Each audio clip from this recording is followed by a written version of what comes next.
უფის კურთხევით ეცდები რომ ჩემი გულის ტკივილი ჩემი ხედვა მოვიტანო თქვენამდე რა თქმა უნდა პირველ რიგში უნდა ითქვას ის რომ მე არა ვარ სპეციალისტი თქვა არ პროფესიით არა ვარ პედაგოგი ან სოციოლოგი ან ბავშვთა ფსიქოლოგი ბუნებრივია რომ ჩემი საუბარი ამ და ყველა სხვა თემაზე იქნება მხოლოდ ქრისტიანული კუთხით წარმოჩენილი.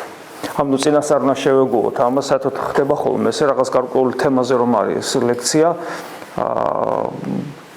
ადამიანები მოდიან და რაღაც იმ ვიწრო პროფილით ითხოვენ თქვათ საუბარს შეხვედრა არის მგონი ეხება დეპრესიას და ნერვოზს და ასე შემდეგ. ადამიანი მოდის და აქვს მოლოდინი რომ ფსიქოლოგმა უნდა ისაუბროს და მე არა ვარ ფსიქოლოგი და შესაბამისად რა თქმა უნდა რაღაც წარმოდგენა და მაქვს გამოცდილებას დაგროვებულია სამღვდელო პრაქტიკით, მაგრამ მე არ ვისაუბრებ როგორც ფსიქოლოგი, მე აუცილებლად ვისაუბრებ როგორც ქრისტეს მღვდელი, ისე როგორც ისაუბრებდნენ, რა თქმა უნდა, არა იმ ხარისხით, მაგრამ იმ ჩარჩოში, რომელიც ჩარჩოშიც ისაუბრებდა, თუ ამას ჩარჩო ქვია, თქვათ, ეკლესია ყოველთვის მოციქულებიდან დაწყებული. ყველამ თავის საქმე უნდა აკეთოს და მეცაც ვიტყვი, რომ სწორედ სასულიერო პირის საუბარი ნებისმიერ თემაზე, იმიტომაც არის საინტერესო, რომ ის საუბრობს არა როგორც დარგის სპეციალისტი, ბავშვთა ფსიქოლოგი, თქვათ, სიტყვაზე შეიძლება ან პედაგოგი, არამედ როგორც ქრისტიანი და შეძლებისდაგვარად თავისი ცოდნის თუ გამოცდილების შესაბამისად გადმოსცემს ქრისტიანულ ხედვას ამა თუ იმ პრობლემაზე. ამისთვის ვიკრიბებით ჩვენა. ეს არის ძალიან მნიშვნელოვანი, რომ თავიდანვე ითქვას. და რა თქმა უნდა, ნებისმიერი საუბარი ჩვენი შეზღუდულია ამ კუთხით, იმიტომ რომ სწორედ ქრისტიანობაში ჩვენი შესაძლებლობები, ჩვენი გამოცდილება არის შეზღუდული. თემა იყო ესეთი, ალბათ იცით, რომ ახალგაზრდა თაობის მართლმადიდებლური, ანუ იგივე ქრისტიანული აღზრდა. ხო და როგორც ხშირად ვამბობთ ხოლმე ნებისმიერი ტერმინის გააზრება უნდა მოხდეს, როცა ვსაუბრობთ აღზრდაზე, ხო? იგივე ამ ტერმინის გააზრება უნდა მოხდეს. რას ნიშნავს აღზრდა? მეტნაკლებად ამაზე ყველას უფიქრია, რა თქმა უნდა, თორე პროფესიონალები ამაზე ტომებს წერენ და ჩვენც ახლა ამით უნდა დავიწყოთ ალბათ, აი კითხვა უნდა დავუსვათ, როგორც ქრისტიანებმა ამ შემთხვევაში, ჩვენ ქრისტიანები ვართ, ჩვენ გვტკივა ჩვენი პრობლემები, ოჯახური, რომელიც მთლიანად ერშია და მე უფრო მახსენა, რომ სწორედ ეს გარდატეხის ასაკში როგორი პრობლემა არის, ზოგადად ბავშვის აღზრდა და მით უმეტეს ის რომ რაღაც ღირებულებებს დაუკავშიროს თავის ცხოვრება ბავშვმა გააზრებულად როგორი რთულია და ბუნებრივია რომ პირველი კითხვა ეს არის საერთოდ რა არის აღზრდა, რას ნიშნავს ადამიანის აღზრდა როგორც ასეთი, იმიტომ რომ ბავშვი რომ იბადება ოჯახში ადამიანია, ის არ არის ცხოველი ამ კრინობითად არ ამბობ ამ შემთხვევაში, ის არ არის საყვარელი ლეკვი, იმიტომ რომ რას აკეთებს პატრონი თუ მას უნდა რომ კარგი ძაღლი ყავდეს, ის წთვნის და ბავშვი არ იწთვნება. ჩვენ ეს ხშირად გვავიწყდება და როდესაც ჩვენ ბავშვის გაწთვნას ვიწყებთ, თუნდაც კარგი ღირებულებებით, ხშირად მარცხით მთავრდება, ამიტომ არის ხოლმე, რომ პატარა ბავშვი ეკლესიაში მოყავთ, მე ეკლესიაშიც დაყავთ, მე ხედავთ ამ ბავშვებს წირვაზე და მშობელი წთვნის, როგორც ქრისტიანს ამ ბავშვს. და გახდება 13 წლიდან 14 წლიდან და თურმე აღმოჩნდა რომ არ გაწთვნილა ეს ბავშვი. აი მგელთან დაკავშირებით არის ხოლმე ეს. ძაღლი იწთვნება და მგელი არ იწთვნება და 2 წლამდე შეიძლება მგელთან რაღაცა კონდეს ეს ურთიერთობა ძაღლებით ყავდეს და 2 წლის ასაკიდან თუ ტყია გაგექცევა. არ იწთვნება მგელი როგორც ასეთი. ეხლა აი ადამიანი არ იწთვნება, ბავშვი არ იწთვნება და მთელი შეცდომები აღზრდაში სწორედ ამაზე აქედან გამომდინარეა და ფსიქოლოგები სწორედ ამ მიმართულებით მუშაობენ და ჩვენც ასე კითხვა რომ დავსვათ, აი რა არის აღზრდა როგორც ასეთი? პირველი ვახსენ კიდევაც უკვე ადამიანი ვაზიაროთ ღირებულებებთან, ეს დავიმახსოვროთ, ძალიან მნიშვნელოვანია. თუ ადამიანი ღირებულებებთან არ აზიარე, მაშინ კი არ აღზრდი, არამედ ზრდი, როგორც ბიოლოგიურ არსებას. გნებავთ ინტელექტუალურ არსებას, ზრდი აძლევ მას საჭმელს, აძლევ მას განათლების საშუალებას და აძლევ მას ჯანმრთელობის, ანუ სამედიცინო მომსახურებას. ეს არის ზრდა, ბავშვი იზრდება ამაში. მაგრამ აღზრდა ნიშნავს, რომ ბავშვი ვაზიაროთ ღირებულებებს ისე რომ არ დაკნინდეს ბავშვის თავისუფლება. აი ეს ძალიან მნიშვნელოვანია და თავისუფლებასაც შევეხებით, რა თქმა უნდა, ცალკე, მაგრამ ნახეთ, ღირებულებებს ვაზიაროთ ისე რომ მისი თავისუფლება არ დაკნინდეს. აი სწორედ აქ შემოდის ის თავდაცვის მექანიზმი, დაცვის მექანიზმი, რომ ადამიანი კი არ გავწვთვნათ, არამედ აღზარდოთ, იმიტომ რომ როგორც კი თავისუფლება გაითიშება, ჩვენი თავისუფლება კი არ გაითიშება, არამედ როგორც კი ჩვენ უგულებელს ყოფთ თავისუფლებას ბავშვის აღზრდაში, ესე იგი ჩვენ თურმე ვწვთვნით და აღმოჩნდება, რომ ბავშვი არ იწვთვნება და მე ყველაფერზე ხელს აგვიკრავს. სანამ თავისუფლებას შევეხებოდეთ, რა თქმა უნდა, ჩვენ უნდა ვისაუბროთ ღირებულებებზე. შეიძლება ზოგადადაც ვთქვათ ღირებულებების შესახებ, აქცენტი გავაკეთოთ ქრისტიანულ ღირებულებებზე, მართლმადიდებლურ ღირებულებებზე. და რამდენად შეიძლება ეს იყოს საინტერესო თანამედროვე ადამიანისათვის. ზოგადად, რატო უნდა ვისაუბროთ ღირებულებებზე? იმიტომ რომ ადამიანი ყველა ადამიანს, ყველა მშობელს უნდა, ყველა ოჯახში ხსოვთ, რომ ბავშვი გაიზარდოს კარგი და იყოს ბედნიერი. და ქორწინდებიან ადამიანები, რას უსურვებენ ხოლმე ქორწინში. თქვენ ბედნიერები იყავით და ეს გამრავლდით და თქვენი შვილები რო ასეთი კარგები გამოვიდნენ და რაღაცა. მაგრამ აქაც ტერმინოლოგიური გაგების აღქმის პრობლემა არის. ორი რამ, ესე იგი, მე მინდა რომ ჩემი ბავშვი იყოს კარგი და მე მინდა რომ ჩემი ბავშვი იყოს ბედნიერი. ღირებულებითი საკითხებია, რა თქმა უნდა. მაგრამ ხა კითხო რა დავსვათ, კი, მაგრამ რა არის კარგი და რა არის ბედნიერი? ეხო ვიცით, კაცო, შეიძლება ადამიანმა არ ვიცით. არ ვიცით, იმიტომ რომ ეს რო ვიცოდეთ, ყველა მშობელი ცდილობს, რომ ბავშვი კარგი აღზარდოს, ისე რომ გამოვიდეს კარგი, ხათლა თუ მანიაკი არ არის მშობელი, ხო, ეგეთებიც არსებობს. მე ვიცი მაგალითები, მაგალითად, მამა არის ნარკომანი და შვილი რო წამოეზარდა, ვაჟკაცი წამოეზარდა მეუფე და შვილსაც ასწავლა წამლის კეთება და დედამ შეუსწრო, რომ მამა-შვილი ერთმანეთს წამლს უკეთებენ. ხო, ანუ ეს მანიაკალური მიდრეკილებები აქვს ზოგიერთს ესეთი. უფრო მეტი არის კიდე შეიძლება წამოს, არა, გინებას ასწავლოს. ხო, ბავშვი გინებას უფრო მასიურია. ახე რა ბიჭი მეზდება რა, იგინება, ხო, აი. ანუ მე ვგულისხმობ ნორმალურ შემთხვევას, როცა მშობელს მართლა უნდა რომ შვილი აღიზარდოს, რომ ისე რომ იყოს კარგი და უმრავლესობა იმედია ასე ცდილობს და აკეთებს და ამავე დროს შვილი იყოს ბედნიერი. თუ გადავხედავთ ახლა სტატისტიკური მონაცემები არა მაქვს, მაგრამ საქართველოში სტატისტიკური მონაცემები მე ვფიქრობ ძალიან მძიმეა.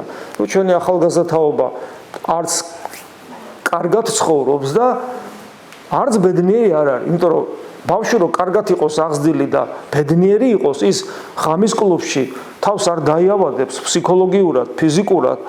უამრავი დიდი პროცენტია თვითმკვლელობის, განარკომანებული, მარიხუანად გაბრუებულები, სიმთვრალეს რატომ ეძებს?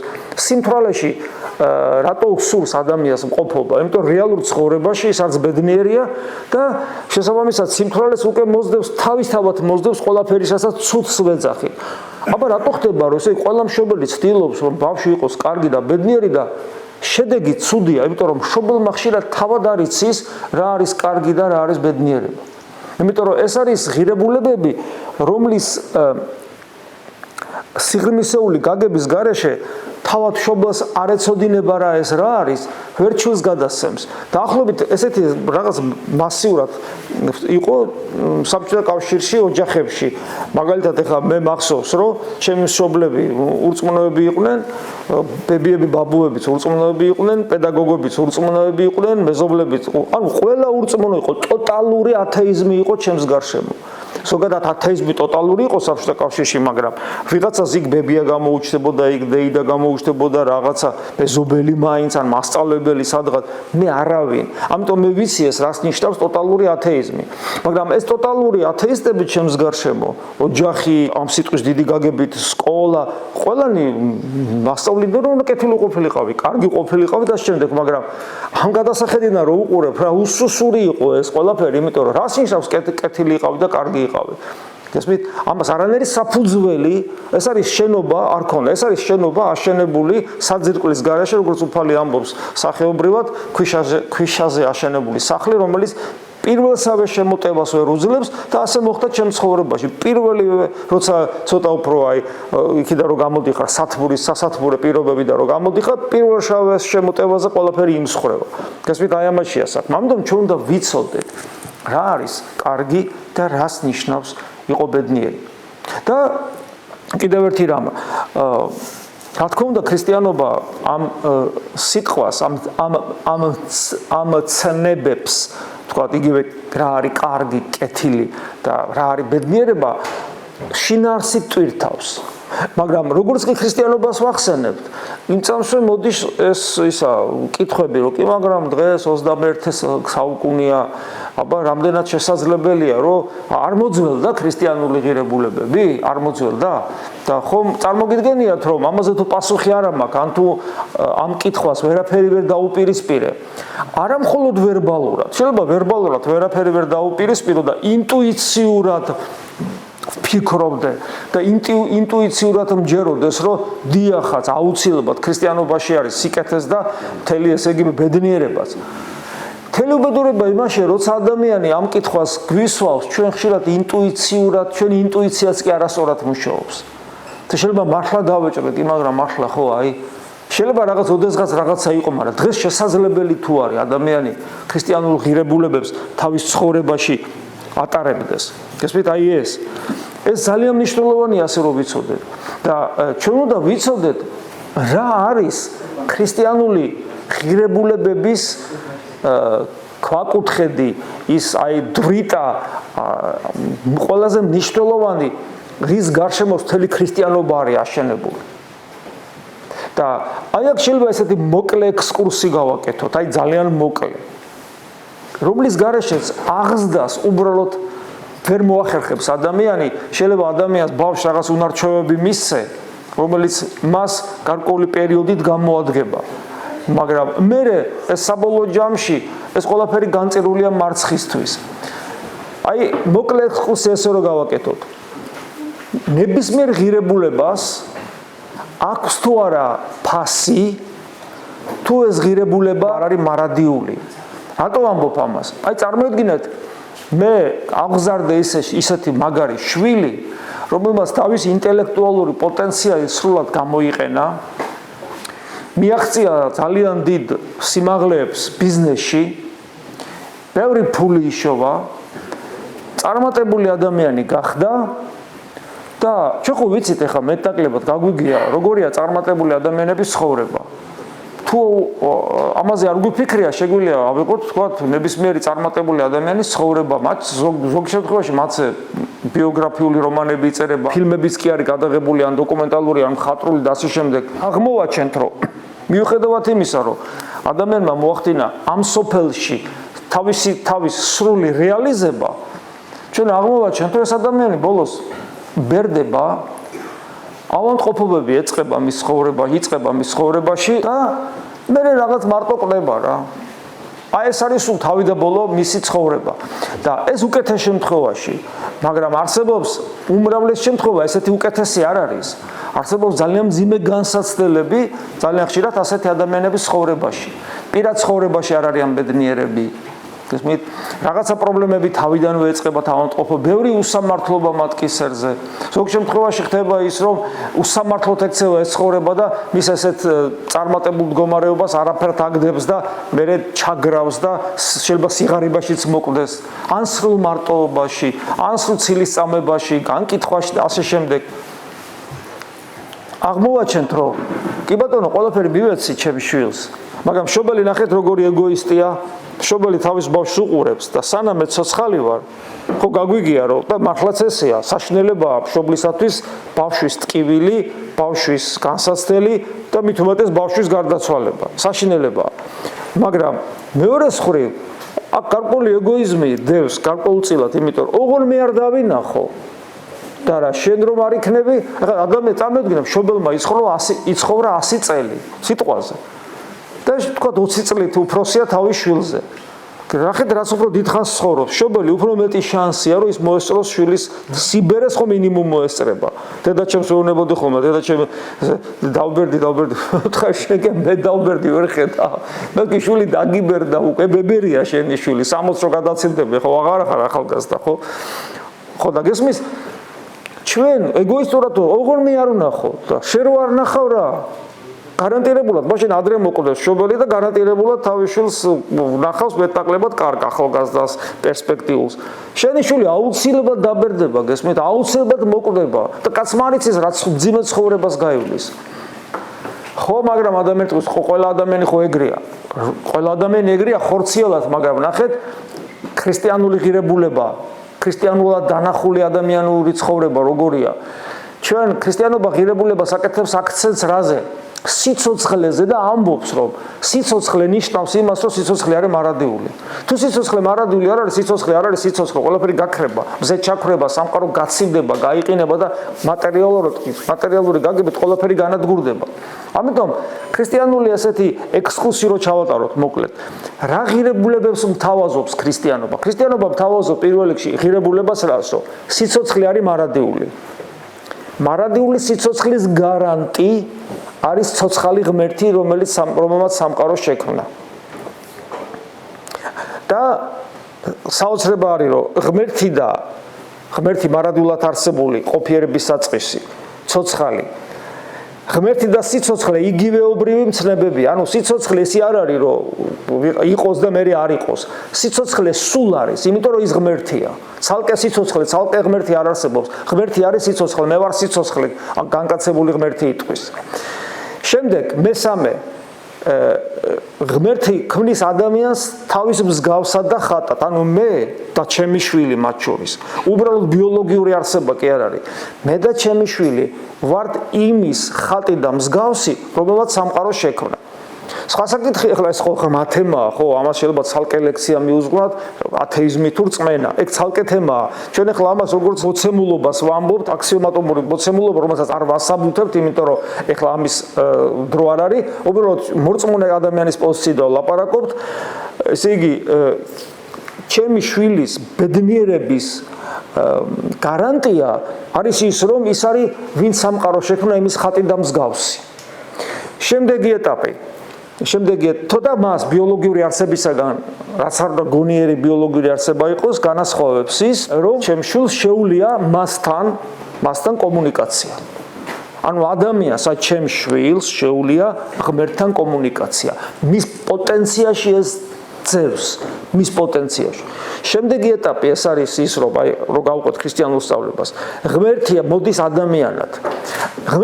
ადამიანად ეხლა რას ნიშნავს იმას კი არ ნიშნავს რომ დროებით რაღაცა ადამიანური ბუნება ტანსაცმელივით მოირგო და მე გადააგდო ამას კი არ ნიშნავს ღმერთი მოდის ადამიანად ძალიან უცნაურ ამას ნიშნავს ეს ნიშნავს იმას რომ ღმერთსა და ადამიანს შორის რეალური კავშირი არათუ არ არსებობს რეალური კავშირი შეუძლებელია იყოს იმიტომ რომ რამდენად არის გასაგები ღმერთი არის ტრანსცენდენტული ანუ მთელი სამყარო თავის სივრცის დროის და ენერგიის კანონებით ღმერთმა შექმნა არაფრისაგან ანუ თავისი ნებით თქვა და შეიქმნა მაგრამ კავშირი მათ შორის არ არის შესაბამისად როცა ვამბობთ რომ ადამიანის ღვთის ხატი და მსგავსია და მას შეუძლია კავშირი ღმერთთან ეს კითხვის ნიშანს ბადებს კი მაგრამ როგორ შეუძლია კავშირი გესმის რანაირად შეუძლია მას ადამიანს კონდეს კავშირი ღმერთთან იმიტომ რომ მათ შორის არის უსასრულო უსკული შეუძლებელია მათი კავშირი და უცებ გვესმის ღმერთი მოვიდა ადამიანად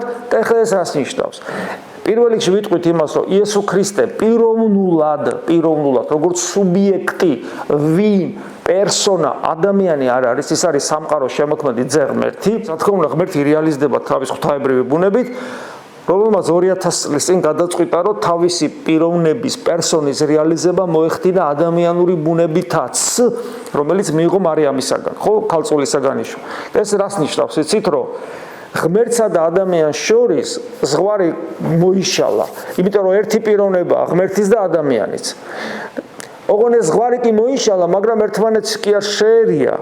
არამედ მუდამ ერთად არის, აი ესე თითქოს მიტყუპული ერთად. შეურევნელად, მაგრამ ერთად. ეს ძალიან მნიშვნელოვანია და რატო? ის ადამიანი, რომელიც ღმერთმა მიიღო, ადამიანური ბუნება არის ჩვენნაირი, ხო, მარიამისაგან მიიღო. ეხლა ეს რას ნიშნავს, იცით? ღმერთი მოვიდა ადამიანად, ნიშნავს იმას კი არა, რომ მოვიდა და დამელაპარაკა მხოლოდ. არამედ მე მომცა შესაძლებლობა თავის ნაწილად მაქციოს და მეც მქონდეს ღმერთთან ეს პირდაპირი კავშირი ყოველგვარი ბარიერის გარეშე. გესმით, ამას ნიშნავს. ეს კიდევ ერთი ძალიან მნიშვნელოვანი. ანუ სიცოცხლე, რომელიც არის ღმერთი, რეალურად მოვიდა ჩვენთან და ჩემს შვილს შეუძლია პირდაპირი კავშირი ქონდეს ღმერთთან, იმიტომ რომ ღმერთმა ჩემსა და თავის თავს შორის ბარიერი მოშალა. მოშალა ეს ბარიერი და ერთმანეთს დაუკავშირა. ნახეთ, რაზე მელაპარაკება ქრისტიანობა. ჩემი საყვარელი ბავშვი, რომელიც მე ძალიან მიყვარს და მინდა რომ ბედნიერი იყოს, უცებ მე მესმის, რომ აი ამას, ამ საყვარელ ჩემს არსებას შეუძლია სიცოცხლესთან, ანუ ღმერთთან, ეს ერთ და იგივეა, კონდეს კავშირი, თან ეს კავშირი ისეთია, რომ მათ შორის ბარიერი აღარ არის და ის რომ ჩემი ბავშვი ისეთივე ცხოვრებით იცხოვრებს, აცხოვრებითაც ღმერთი ცხოვრობს. ანუ ღმერთის შვილი ხდება. ამ სიტყვის დიდი გაგებით. გესმით, აი ეს ვიცი მე და კიდევ ერთი ძალიან მნიშვნელოვანი ის იძენს ძალიან მნიშვნელოვან თვისებას, რომლის გარეშეც ადამიანურ აღზრდაში ყველაფერი ჩამოშლილია.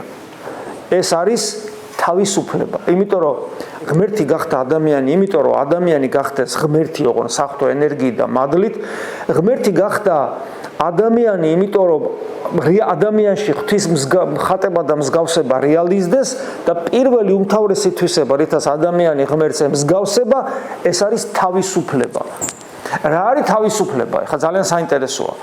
თავისუფლება არის თვისება, ან მდგომარეობა, ან შესაძლებლობა, ან მოცემულობა, იმიტომ რომ ძნელია რომელიმე სიტყვა მიუსადაგოთ, რომელიც ან მოქმედება, რომელიც ან არსებობა, თავისუფლება არის არსებობა, რომელიც არ არის განპირობებული არაფერი გარედან მოსულით. აი რომ დავფიქრდეთ, სამყაროში რა არის თავისუფალი? ანუ მისი არსებობა და მისი ქმედება არ უნდა იყოს განპირობებული რაიმე სხვა რამით. სამყაროში ეგეთ რამეს ვერ ნახავთ. ყველაფერი აბსოლუტურად. მათ შორის ადამიანური აზრიც კი არის მატერიალური, იმიტომ რომ ელექტრონული იმპულსებია თავში. ჩვენი განწყობები, ბიოლოგიური არსებობა, ყველაფერი შეიძლება თქვათ, რომ ეს არის განპირობებული რაღაცით. სამყაროში ყველაფერი რაღაცით არის განპირობებული, ჩვენი დაბადება, ასე შემდეგ. და მაშინ მიტყვით, კი, მაგრამ თუ თავისუფლება ის არის, რომ რაღაცა უნდა მოცემულობა იყოს და ყოფიერება ისეთი, რომ განპირობებული არაფრით არ იყოს, ესეთი რამე სამყაროში არ არის, ესე იგი ადამიანიც არ ყოფილა თავისუფალი, ჩვენ ვიტყვით დიახ ასია, ოღონ აქ ერთი საიდუმლოებაა. ადამიანში არის რაღაც ისეთი, რომელიც მას ღმერთთან კავშირის შესაძლებლობას აძლევს და თავისუფალი მხოლოდ ღმერთია, იმიტომ რომ ღმერთის არსებობა არაფერი გარეგანით განპირობებული არ არის. შესაბამისად, ბავშვი, რომელიც დაუკავშირდება ღმერთს, მას ეძლევა საჩუქრად გონება მიუწვდომელი რეალობა სამყაროში, ეს არის თავისუფლება. და აი როცა აღზრდაზე ვსაუბრობთ, გვინდა რომ ბავშვი არ გაიწთვნას, არამედ საღვთო ღირებულებებს ეზიაროს, არა გაწთვნით, იმიტომ რომ არ იწთვნება. იტყვის რომ მე არ მინდა და მორჩა.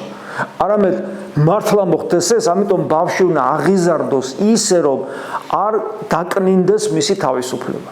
პრაქტიკაში შეიძლება ამას ესე შევხედოთ. მე მყავს პატარა ბავშვი, მე შეიძლება მქონდეს ესეთი განწყობა, რომ ჩემი შვილია რა და წამოვარტყა თავში. ხა მე ვამბობ, რა თქმა უნდა, ესე იგი, ამას ცოტა ესეთ მკვეთრ შტრიხებს ვაძლევ, ესეთ ქმედებებს, მაგრამ მე მინდა რომ აი რაღაცა წარმოვაჩინო დამოკიდებულება, არაჯანსაღი დამოკიდებულება მშობლისა. ჩემი ბავშვია კაცო წამოვარტყი თავში. არ რაღაცას აი გინებას, მე უფრო გინებას ვასწავლ, არ ვფიქრობ. რას ვნერგავ ამ ადამიანში გესმის, ამ ბავშვი, ხო? ან კიდე მინდა რომ მე ცხოვრებაში მინდოდა რაღაცისთვის მიმეღწია, ვერ მივაღწია და ახლა მინდა რომ ამ ბავშვმა მიაღწიოს და ამით დავტკბე. ანუ ჩემ ეგოისტურ მიზნებს უქმდებარებ, ხო? ან მე ჩემში რწმენა მოვიდა და ვიცი რომ ქრისტიანობა არის ჭეშმარიტება და მოდი ახლა დადექი ბიჭო აქ და ძალით რამდენჯერ გვინახია რომ ბავშვი ძალით აჩერებ, ბავშვი გაიღალა, აღარ შეუულია.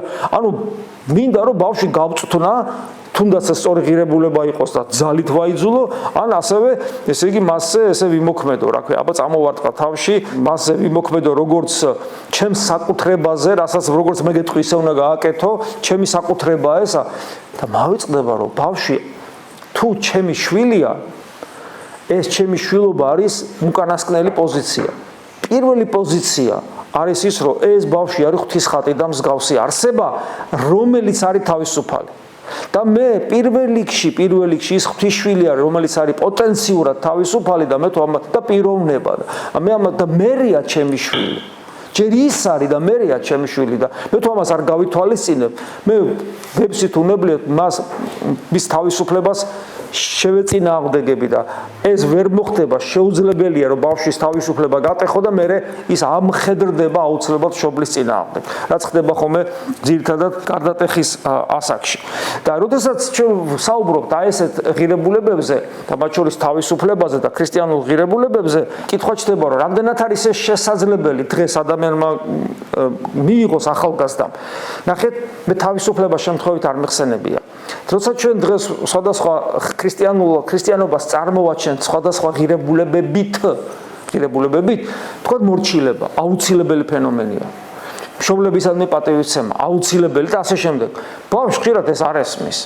მაგრამ თანამედროვე ახალგაზრდას ძალიან კარგად ესმის ღირებულება, თავისუფლება და ჩვენ თუ შევძელით და დავანახეთ, რომ ჩვენც პატივსცემთ მის თავისუფლებას და ამავე დროს ჩვენ ვაჩვენებთ რომ ქრისტიანობა არის გარანტი რომ ადამიანმა თავისუფლების სრული რეალიზება მოახდინოს, ჩვენ თუ ამას ვაჩვენებთ. მაშინ საოცარ შედეგს მივიღებთ, მაგრამ აქ არის ერთი პრობლემა. ქრისტიანმა, დასრულმა ქრისტიანმა რომ გაიაზროს ბავშვს ასწავლოს უფროსწოლეთ და აჩვენოს ბავშვს რომ ქრისტიანობა არის მისი თავისუფლების სრული რეალიზება, ეს დასრულ ქრისტიანს თავად უნდა კონდეს გაცნობიერებული. გესმით, იმიტომ რომ ქრისტიანობა კი მანიჭებს მე თავისუფლებას, მაგრამ მე რომ თავისუფლებაში აღვიზარდო, ან საკუთარი თავი აღზარდო, ხო, ან მოვახდინო რეალიზება, ეს ასე ადვილი არ არის. აღმოვაჩენ, მე უნდა ვიცოდე რომ ჩემი თავისუფლების რეალიზებისათვის პირველი მტერი მევე ვარ. მე მაქვს რაღაც მთელი რიგი პრობლემები, სტერეოტიპული ხედვები, მათ შორის რელიგიაზე, ქრისტიანობაზე და ასე შემდეგ. და შესაბამისად მე თუ ჩემს გამოცდილებად არ ვაქციე, როგორ აღვიზარდო მე ქრისტეში, როგორც თავისუფალი არსება. მე თუ არ მესმის პავლე მოციქულის უამრავი გამონათქვამი მის წერილებში გაბნეული და ან თავად ქრისტეს გამონათქვამი, რომ ჭეშმარიტება შეიცანი და ჭეშმარიტება გაგანთავისუფლებთ, მე თუ ეს არ მესმის. ბავშვი იცით როგორ ინწამსვე იგზნობს ჩვენ სიცრუეს, როცა ჩვენ თუნდაც ველაპარაკობთ ქრისტიანულ თავისუფლებაზე, ის ხო ჩვენ ხედავს იმ სიღრმისეული თვალებით, რომელიც ხშირად ვერც კი წარმოგვიდგენია და გულში ფიქრობს, ან ინტუიციურად გზნობს, შენ არა ხარ თავისუფალი. და შენ ვერ მოგცა ქრისტიანობამ თავისუფლება და მე როგორ მომცემ, ესე იგი რაღაცა ტყუილია, რაღაცა არ გამოდის ისე როგორც საჭიროა.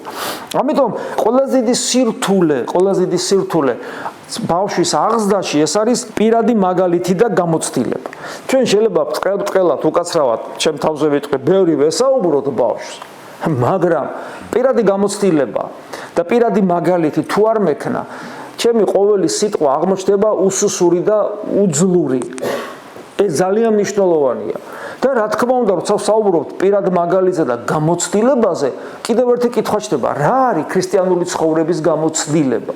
ზოგი ესე აღიქვავს ქრისტიანული ცხოვრების გამოცდილებას, რომ ეს არის გარემული წესების შესრულება. მაგალითად, ლოცვებს კითხულობს, დილას აღამოს. ამ თქვათ მარხვას იცავს, ან ტაძარში მოდის გარკვეულ დროს და ასე შემდეგ.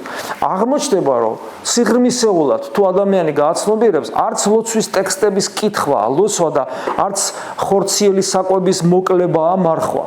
არც ტაძარში დგომა არის, ესე იგი, ეკლესიასთან ორგანული კავშირი.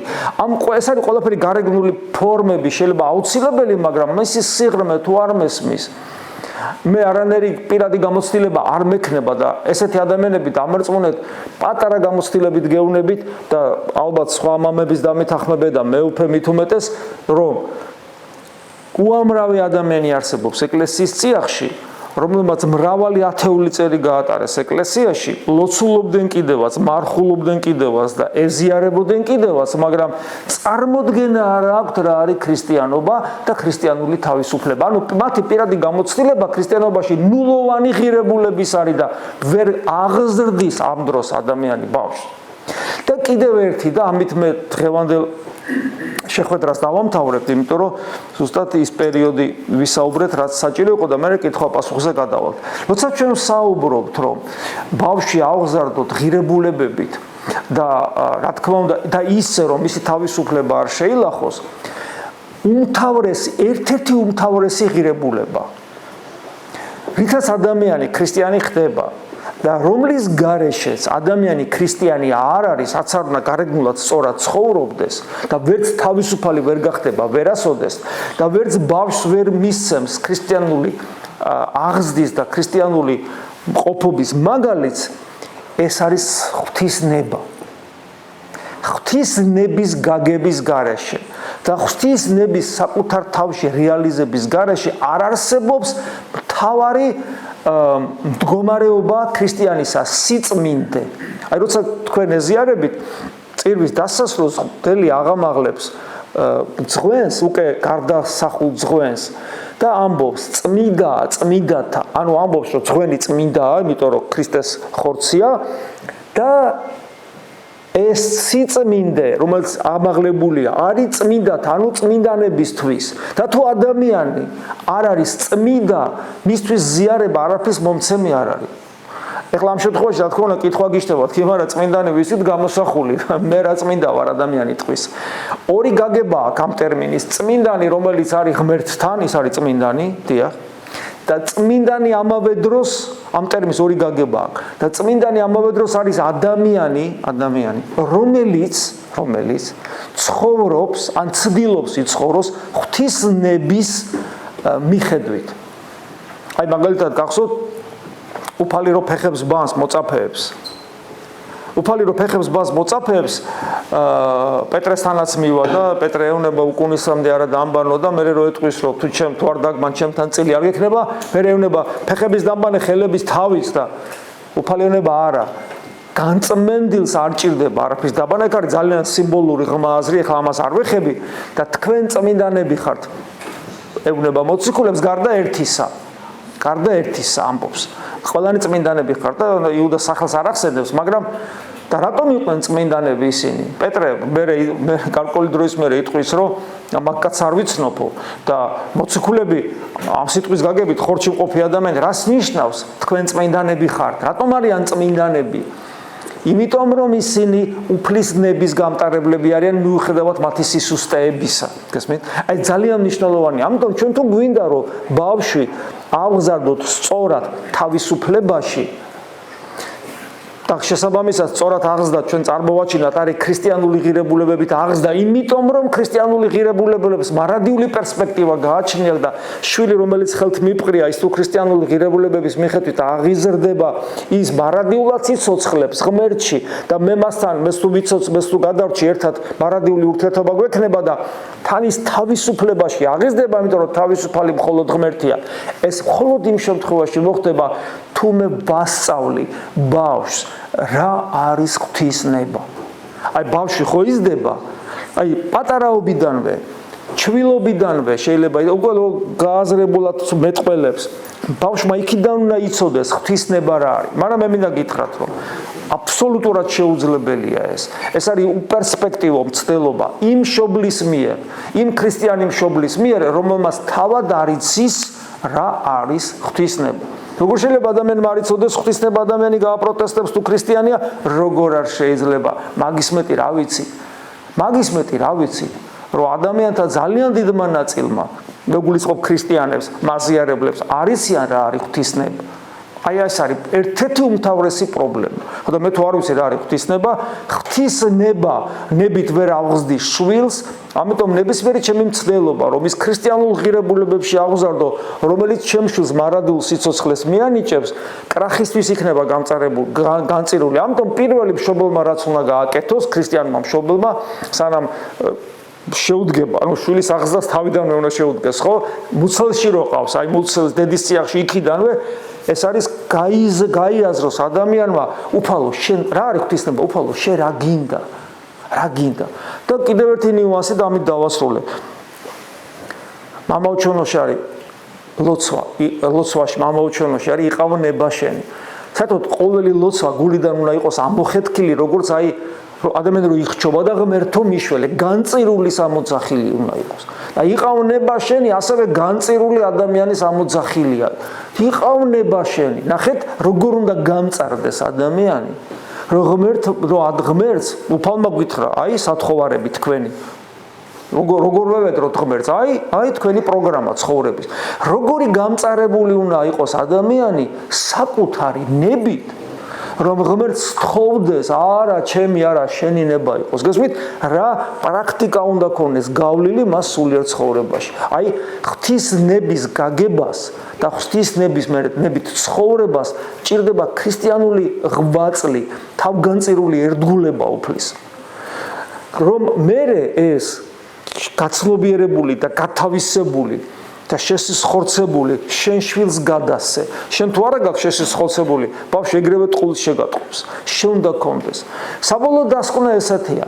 იმისათვის რომ მე ჩემი შვილი ახალგაზრდა თაობა ქრისტიანულად აღუზარდო, მე უნდა ვიყო ქრისტიანი და ჩემს გარეშე მე მას ვერაფერს ვერ ვასწავლი და ვერ აღზრდი და მე რო ვიყო ქრისტიანი, მე პირველ რიგში ერთ-ერთი რაც უნდა მქონდეს გაცნობიერებული, ეს არის ის თუ რა უნდა ღმერთს, რა არის მისი ნება და რომლის ჩემში დამკვიდრებისათვის მე უნდა დიდი თავგანწირული ერთგულება უნდა გამოვავლინო ქრისტესადმი და ეს ჩემი ცხოვრების კრედოდ, ჩემს ბედნიერებად და ჩემს სიხარულად ვაქციო.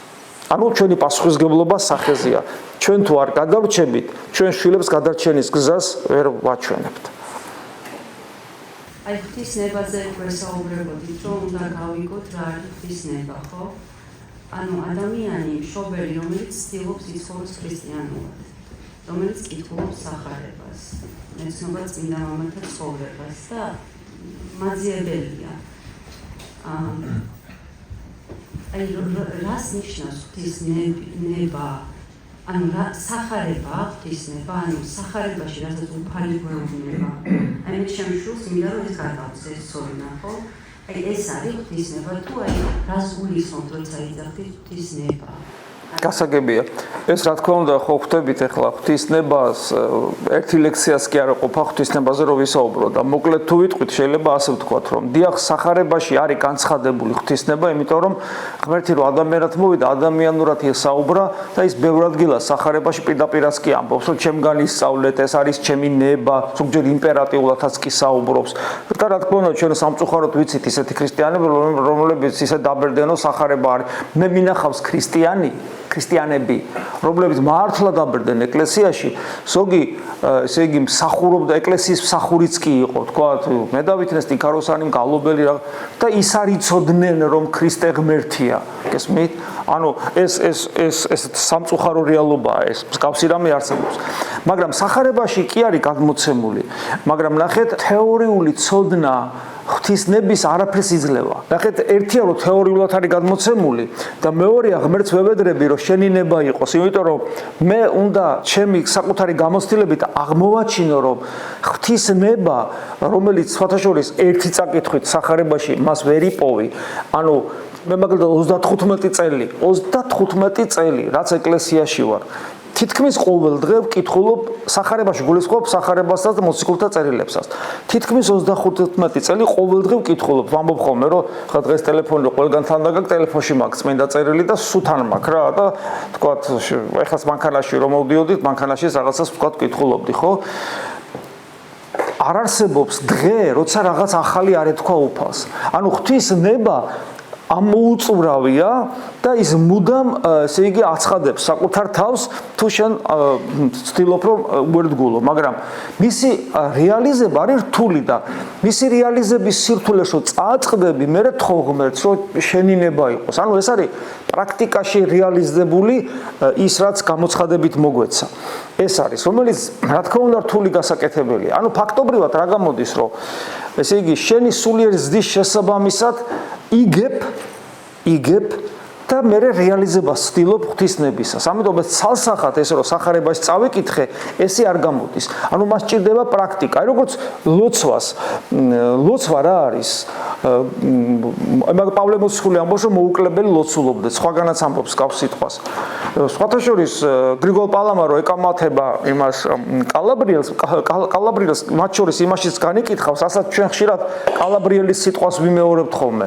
ანუ იმ წვალებლისა, რომლის წინააღმდეგ გრიგოლ პალამამ გაილაშქრა. კალაბრიელი ამბობს ესეთ რამეს, რომ მოუკლებელი ლოცვა ეს არის ღვთის მოუკლებელი ხსოვნა. და არ არის ესე მარტივად საქმე და გრიგოლ პალამა ამბობს, რომ ღმერთი სულ ეშმაკსაც ახსოვს სულაც.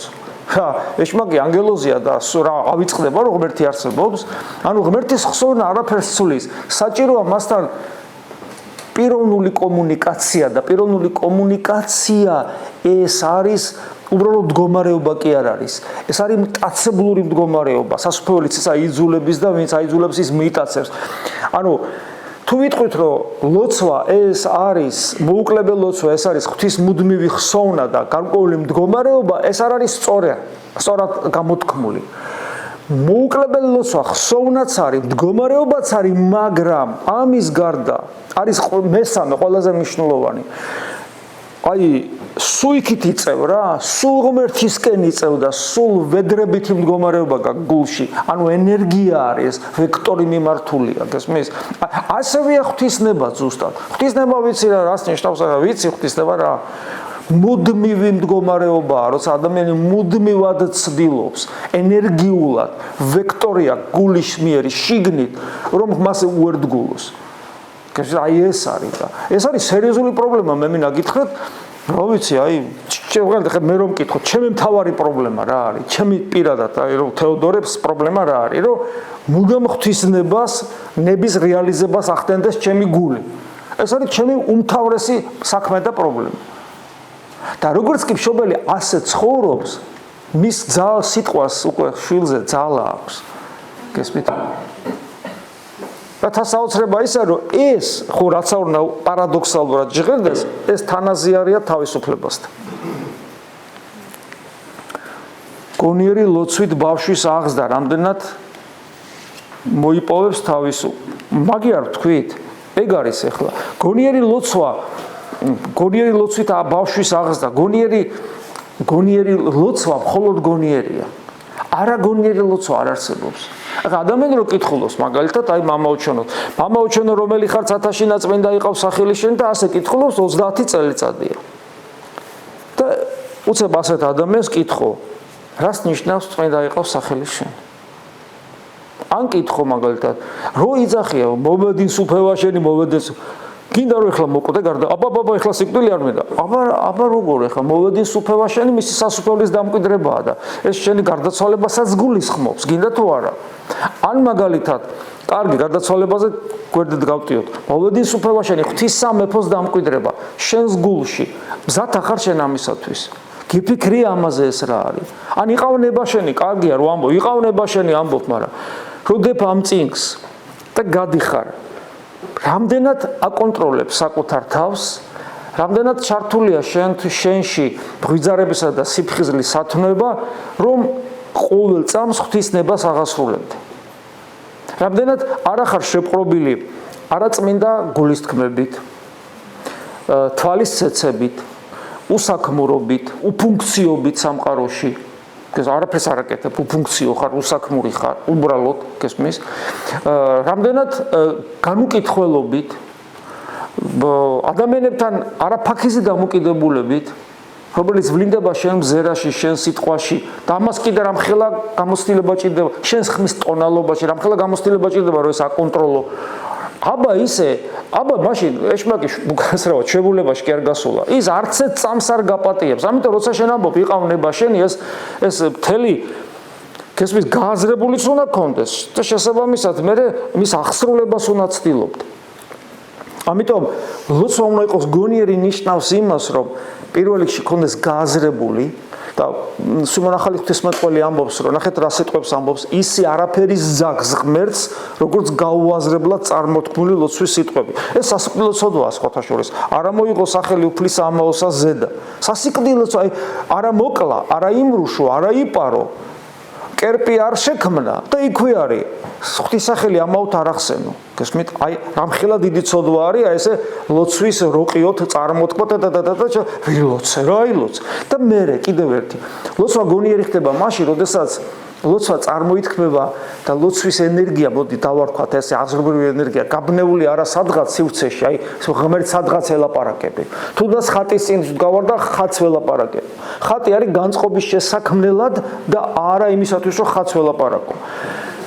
ლოცვა მაშინ არის გონიერი, როდესაც ის არის გონებით გულში, ანუ ვექტორი გულში აქვს, იმიტომ რომ ღმერთმა სად გითხრა, სად ვიქნებიო? გულში. ანუ იქ ვესაუბრები მე მას და მას აქვს ამ სიტყვას აქვს გონებისა და გულის ერთობა, რადგან არის გულის მიერ გამოცდილებად იქცევა, ანუ გრძნობაში გადადის, არა ემოციაში, არამედ გრძნობაში, ანუ ჩემი გული თანაუგრძნობს ლოცვის სიტყვას, იმიტომ რომ ჩემი გული მაგალითად თანაუგრძნობს ჩემს სიამაყეს, რომ ვიღაცებს ის ვინ არის განვიკითხავ, თვალი გამექცევა, რაღაც უწმინდური განცდები მაქვს, რაღაც მოკლედ, ხო ვიცით ჩვენი გული რასაც წარმოპატი მოყვა, სიამაყე, ეგოიზმი, რაღაცა ამ დროს არა, როცა ვამბობ, რომ ლოცვის სიტყვას იმას თანაუგრძნობს რომ ამბობ იესო ქრისტეს იმას თანაუგრძნობს ჩემი გული და როგორც კი გული იწყებს თანაგრძნობას ლოცვის სიტყვებისა, ნელ-ნელა ლოცვა გადადის გონების მიერ ლოცვაში. თორე ზოგ გონების მიერ ლოცვა რა გონია, ცით ჩუმად რო კითხულობ. ეგ არის გონების მიერ ლოცვა. როცა გული თანაუგრძნობს, მაშინ იწყება და რა თქმა უნდა ამას თავის გასაღებია ყველაზე ესეთი ლოცვა, მოკლე იესოს ლოცვა, რომელიც ყველაზე ადვილად ადამიანს აძლევს საშუალებას, რომ გულმა თანაუგრძნოს და ბავშვს თავიდანვე უნდა ასწავლოთ, რა თქმა უნდა. მაგრამ თუ არის ის მშობელმა რას ასწავლის შვილს, ხო? როგორ აუხსნათ ბავშვს გარდაცვალება მშობლისა, ისე რომ მას არ გაუჩნდეს პროტესტი ღმერთის მიმართ. ბავშვს ასაკი 9 წლისა, რთულია ბავშვი რო იზრდება, მან თავიდანვე უნდა იცოდეს, რომ სიცოცხლე მარადიულია. თავიდანვე მან უნდა იცოდეს, რას ნიშნავს ადამიანის ავადმყოფობა. მან უნდა თავიდანვე უნდა იცოდეს, რას ნიშნავს მოხუცებული, დავრდომილი, დაინვალიდებული, იოსაფათის გონი ისტორია რო არის. როცა ბავშვი იზრდება აბსოლუტურ მასში, ისეთ გარემოცვაში, სადაც მას არ უნახავს, ესე იგი არანაირი ტკივილი, მოხუცებულიც კი არ უნახავს და ბუდას ცხოვრებაში ამერებს გავსი და სხვადასხვა ვერსია, ზოგი ამბობს, რომ ესე იგი ბუდას ცხოვრებიდან გადმოწერეს აქეთ, ზოგი ამბობს, რომ ბუდას ცხოვრება ეს თანამედროვე ვერსიებია და ქრისტიანობიდან მიიღეს. მაგას ახლა პრინციპული მნიშვნელობა არ აქვს. ჩვენ ამ შემთხვევაში გვაინტერესებს იგავური სახე, როგორც იგავური სახე, რომ ბავშვი აღიზარდა ისე, რომ არაფერი არ უნახავს რა, მგონი სხვის დაცემინება არ უნახავს არავისი რა. და უცებ რეალობა რო ნახა, გული გაუსკდა.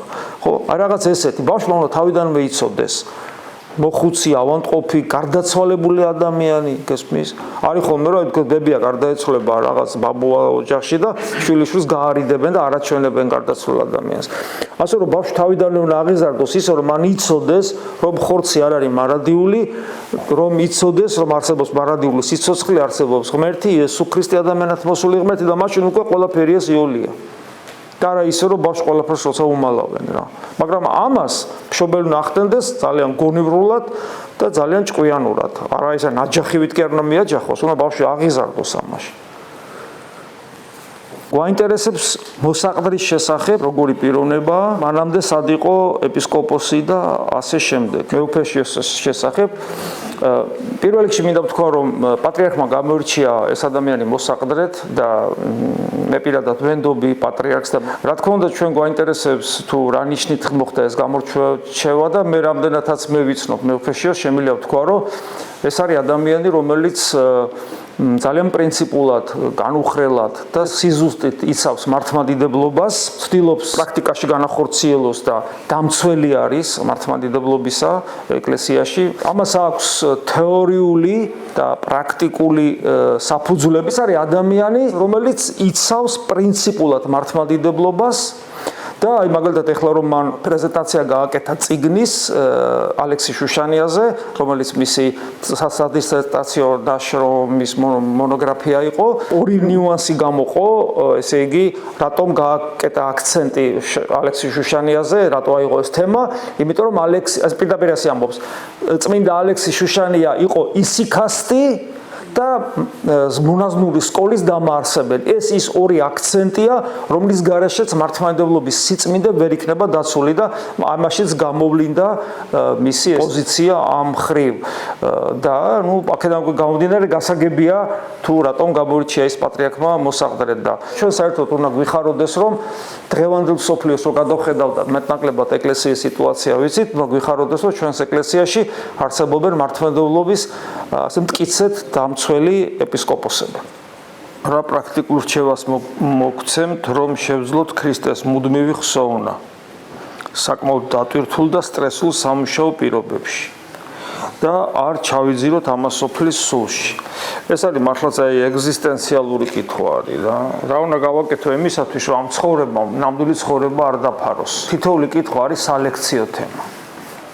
და რომელიც კიდე თეორიულად ისწავლება. მოკლე პასუხი კიდე ესეთია, რომ ესე იგი თქვენ უნდა ისწავლოთ, რომ გული დაუთმოთ მხოლოდ ქრისტეს და თქვენმა ხელებმა და თქვენმა ტვინმა, ანუ განჟისუნარმა აკეთოს ამქვეყნიური საქმეები, ამქვეყნიური ცხოვრება გვიზიდავს თავისი მიზნებით და სიამტკბილობებით. მაგალითად, მე შეიძლება რაღაცა საგანი ძალიან მიყვარდეს და მინდოდა ამის შეძენა. და ესე იგი ყველაფერს ვაკეთებდი. ეს საგანი შეიძლება იყოს კარიერა, შეიძლება იყოს წარმატებული ბიზნესი, შეიძლება იყოს მაგარი მანქანა, კარგი სახლი, ჯანმრთელობა, ბევრი რამე შეიძლება იყოს ეს. რაც ჩამოვთვალე, ცოდვა არც ერთი არ არის. ღმერთმა კარგი მანქანაც მოგცეთ, წარმატებული ბიზნესიც, გაგამდიდროთ, ჯანმრთელობაც, ყველაფერი მოგცეთ. პრობლემა ეს ჩნდება მაშინ, როდესაც ეს ყველაფერი ჩემი გულის სანუკვარ სასიამოვნო ოცნებად იქცევა და ჩემი გული ნატროლობს მას გრძნობითად და მასზე ვოცნებობ. აბა რა კაპოცო როგორ თუ მჭირდება და თუ მინდა, აბა რა განწყობა უნდა მქონდეს ამის მიმართ და მომყავს ხოლმე მაგალითი კბილის ჯაგრისის. კბილის ჯაგრისი გვაქვს ყველას, ხო გაქვთ? გაქვთ. დღეში ორჯერ ხო იყენებთ? კულტურული ადამიანი ორჯერ მინიმუმ იყენებს კბილის ჯაგრისს დილას და საღამოს, ხო? ესე იგი პერიოდულად ხო ცვლით ამ ჯაგრისს. ცვლით. აი როდის ყოფილა თქვენ ცხოვრებაში, რომ ჯაგრისი უნდა გამოცვალოთ და მთელი გულით ახლა ახალ ჯაგრის რომ დას მიდიხართ მაღაზიაში და მთელი ამბით არჩევთ და აუ ახალი გულით თვის სიხარული ხორცეთი არ აკეთებ. საჭირო ნივთია. ყველაზე ძალიან გჭირდება შეიძლება რაც კი უბრალო ნივთები გაქვთ, მაგრამ თქვენ გულში მას ადგილი არ აქვს. და თეორიულად ესე ვთქვათ, ყველაფერი უნდა იყოს კბილის ჯაგრისივით. გჭირდებათ, გაქვთ, ღმერთმა მოგცეთ, მაგრამ გულს ნუ დაუთმობ. ეს ერთი. მეორე, აბა გულში რა იყოს? გულში მხოლოდ იესო ქრისტე, როგორც სიცოცხლე. და იესო ქრისტე როგორც სიცოცხლე არის ნამდვილი სიცოცხლე, რომელსაც ენაცვლება ამას სოფლის სული და თავის თავს გთავაზობს და ჩვენ კიდე უნდა ვთქვათ, რომ არა, ჩემი სიცოცხლე არის იესო ქრისტე. და არა ეს არის დროებითი. როგორც კი გარდავიცვლები, ყველაფერი თავის კბილის ჯაგრისიანად აღარ ამჭირდება, რაც ჩამოთვალე მანამდე. არ ჯანმრთელობა აღმჭირდება და არაფერი. მჭირდება მხოლოდ ის, რაც არის, რომელიც არის ნამდვილი იესო ქრისტე. როგორ მივახციოთ ამას? ამის ყველაზე ძლიერი მასწავლებელი შეიძლება ვთქვათ, ეს არის მოუკლებელი ლოცვა, გონებისმიერი ლოცვა, იგივე ეს არის იესო ქრისტეს მოუკლებელი. არა ხსოვნა უბრალოდ როგორც წეღანას გითხრათ, არამედ მოხმობა. ამას ჭირდება სწავლა. 2000-ლოვანი ეკლესიის სკოლაში ეს ცოდნა არსებობს. უამრავი წიგნიც არის დაწერილი და ამას ჭირდება სწავლა და ეს უნდა ვისწავლოთ. ერისკაცისთვის რამდენად შესაძლებელია? შესაძლებელია ერისკაცისთვისაც ეს. ადვილი არ არის. მაგრამ შესაძლებელია. მაგრამ ღმერთი არ უყურებს ჩვენ ან მწვერვალებს მივახწევთ ამ საქმეში. ღმერთი უყურებს თუ ამ გზაზე დავდექით თუ არა. და ერთ-ერთი ასეთ პრაქტიკული უცებ რჩევა, რომელიც სიღრმეებს არ საჭიროებს, უნდა გამოიმუშავოთ ჩვევა, კეთილი ჩვევა, რომ მუდმივად გახსოვდეთ იესო ქრისტე იმ პატარა ლოცვაში, რომელსაც ქვია იესოს ლოცვა, უფალო იესო ქრისტე შემიწყალე მე. დავდიხართ მოძრაობთ მანქანაში, ფიზიკურად მუშაობთ ისეთ რაღაცეებში, რომელსაც ინტელექტუალური შრომა არ ჭირდება, თუმცა წარმატებულ შემთხვევაში ადამიანი ინტელექტუალურად შეიძლება შრომობდეს და თან ლოცულობდეს, თქვა, უცხოენას სწავლობდეს და თან ლოცულობდეს. ეს პრობლემა კი არ არის, მაგრამ თავდაპირველად ეს ადამიანს არ შეუძლია. ამიტომ, როდესაც შამის შესაძლებლობა არსებობს, ილოცეთ. ერთ რამეს აღმოაჩენთ, როცა კი ამას ამ პრაქტიკას დაიწყებთ, აღმოაჩენთ, რომ დაიწყებთ ლოცვას, ამას აფიქსირებთ, მაგრამ როდის წყვეტ ლოცვას, ამას არ აფიქსირებთ. უბრალოდ აღმოაჩენთ, რომ ლოცვა შეწყვეტილია. მე ისევ დაიწყებთ, გავადრო ისევ აღმოაჩენთ, რომ შეწყვეტილია. და კიდევ ერთი საინტერესო, როდესაც თქვენ არ ლოცულობთ, აღმოაჩენთ, რომ გული და გონება ცარიელი არ არის. რაღაცა დასადღას დაფრინავს მუდამ ოცნებებში. ანუ არა ჯანსაღ საკვებს იღებს. და როცა იესოს მოუხმობთ, თან იესოს სახელს მექანიკურად ხო არ მოუხმობ, მას მოუხმობ, ვინც სიცოცხლეა, გესმით? აი ეს არის და ამას აჩვევს ადამიანი თავის თავს, იღვიძებს თუ არა იწყებს და დღის განმავლობაში მოძრაობს, თქვა, ან რაღაცას მუშაობს, ხო და უცებ დაიღალა და თუნდაც რამდენიმე წუთი უფალო იესო ქრისტე შემიწყალე, ან ერთხელაც რო თქვას, ანუ ჩვენ ვიწყებთ ამ ჩვევის გამომუშავებას. ეს არის პირველი ნაბიჯი. რა თქმა უნდა, იქ არის უსასრულო ნაბიჯების რაოდენობა, პირველი ეს არის. ყველაზე უებარი წამალი. მე პირადად ერთი შეკითხვა, თქვენ ფაქტიურად უპასუხეთ, ძალიან კარგი შეკითხვა იყო, იმას მოგწერთ, მაგრამ შეიძლება რომ გავაქცევო. აი, ახალგაზრდების შვილების დედა ვარ, ხო? და მე ვაცნობიერებ რა, რომ ისინი გავსარდო, მე თვითონ უნდა ვიყო მაგალითი. მაგრამ მე ეს რა შეკითხვა მაქვს, ისიც როგორ ვამყოფო ჩემი გონება ხიზლად, რომ ჩემი სიმდაბლე არ იყოს ამბარტავნება, რომ ჩემი ქრომოქმედება თუნდაც მეგობრების მიმართ თუ ყურადღება ეს იყოს ისეთი, როგორც გულმოწყალე თვითონ ქრისტე იყო, ნიუზნოს უმაის, მაგრამ ეს არ იყოს თქვა ამბარტავნება, თუნდაც შემდგენი დღეს აკრო ვდგავა, აკრო თქვენთან ვაპარაკობ. იქნებ ეს არ არის ის, რაც უნდა იყოს. იქნებ ჩემი სიმდაბლე თუ ჩემი გულმოწყალება თუ ჩემი ხელმოხმება, იქნებ სულ პირიქითა. აი როგორ მივხვდე, აი ჩემი გონება სულ ხიზლად როგორ უნდა მქონდეს, რომ აი ასეთ რაღაცაში არ გადავარდნე. უნდა ითქვას, რომ ქრისტიანული სიმდაბლე, ხო, სიმდაბლეზე არის ყო აქცენტი? ქრისტიანული სიმდაბლე არ არის ფსიქოსომატური მდგომარეობა უბრალოდ. ეს არის ადამიანის ბუნების ონტოლოგიური არსობრივი ცვლილება. იმიტომ, რომ ჩვენში თუ არ იცხოვრა ქრისტე, არანაირი სიმდაბლე ჩვენ არ გვექნება. არც სიყვარული გვექნება. ქრისტიანული სიყვარული, ქრისტიანული სიმშვიდე, ქრისტიანული მორჩილება, ქრისტიანული სიმდაბლე და ქრისტიანული გაგებით სიცოცხლე ეს არის ჩვენში ქრისტეს ყოფობა. უფალი ამბობს, ჩემგან ისწავლეთ შვიდვარ და მდაბალ გულით. ხო, ამბობს ამას, ხო? უფალი გვეუბნება, რომ იყავით ზეციური მამის დარად გულმოწყალე, ხო? უფალი გვეუბნება, რომ ახალ მცნებას მოგცემთ, გიყვარდეთ ერთმანეთი, როგორც მე თქვენ შეგიყვარეთ.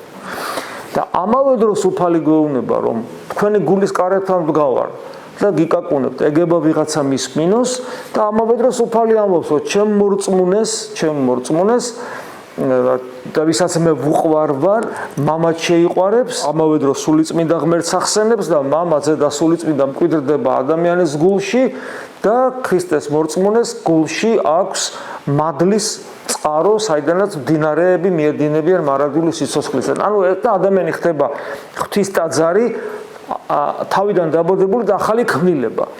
ანუ ეს ყველაფერი, იმიტომ ვთქვი, რომ ადამიანის სიფხიზლე და მღვიძარება ეს არის კიდევ მეორე ჩვენში ქრისტეს მოხმობა. თუ ადამიანი მუდმივად გულში ქრისტეს არ მოუხმობს, მხოლოდ ნებისყოფის ძალით და საკუთარ თავზე ინტელექტუალური მონიტორინგით ვერ მიაღწევს მღვიძარების და სიფხიზლის სათნოებას.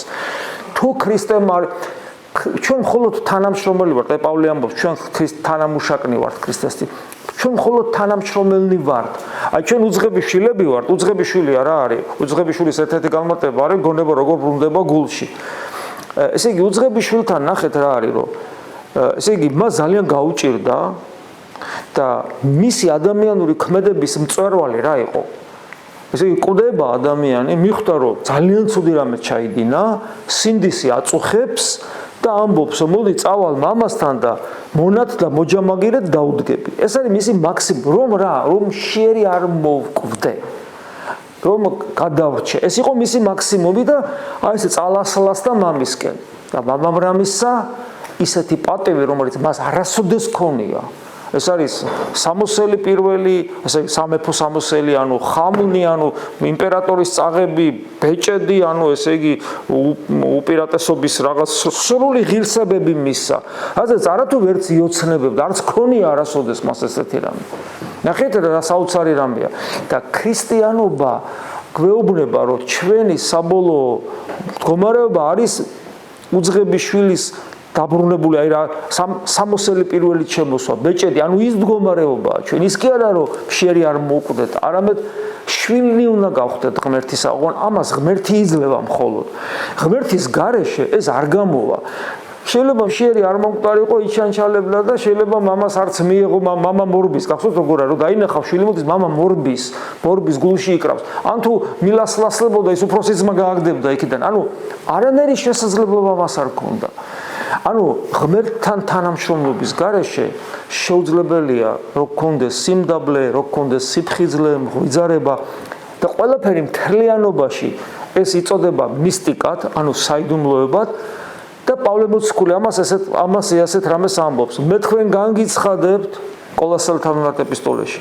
მე თქვენ განგიცხადებთ საიდუმლოებას, რომელიც დაფარული იყო ღმერთში და არავინ არ იცოდა, მაგრამ ეს საიდუმლოება გამჟღავდა მას შემდეგ, რაც ღმერთი ადამიანად მოვიდა, განკაცება ქრისტესი და იმ დღიდან წმინდანებმა, მისმა მინდავრებმა იციან. და ეხლა ამ საიდუმლოებას მე თქვენ გაგიხმოვანებთ. და უცებ ამბობს ქრისტე თქვენში. მორჩა. აი ქრისტიანობის თანამედროვე და ყოველთვის ქრისტიანობის უმთავრესი პრობლემა, სამრევლო ცხოვრების უმთავრესი პრობლემა არის, რომ აი ეს მთავარი არის თითქოს გვერდზე გაწეული. ანუ თუ ქრისტე ჩვენში არ იცხოვრებს, თუ ჩვენ ტაძარი არ გავხდებით ღვთისა, ყველაფერი დანარჩენი იქცევა თეორიად. იქნება ზნეობრივ სწავლებად, რომელსაც ნაყოფი არ აქვს. ახალი აღთქმის პერიოდის უმთავრესი მონაპოვარი არის ის, რომ ადამიანი, რომელიც იყო ჩვეულებრივი არსება, გადაიქცა ტაძრად და პირველი პრეცედენტი ამისი იყო თავად განკაცებული ღმერთი.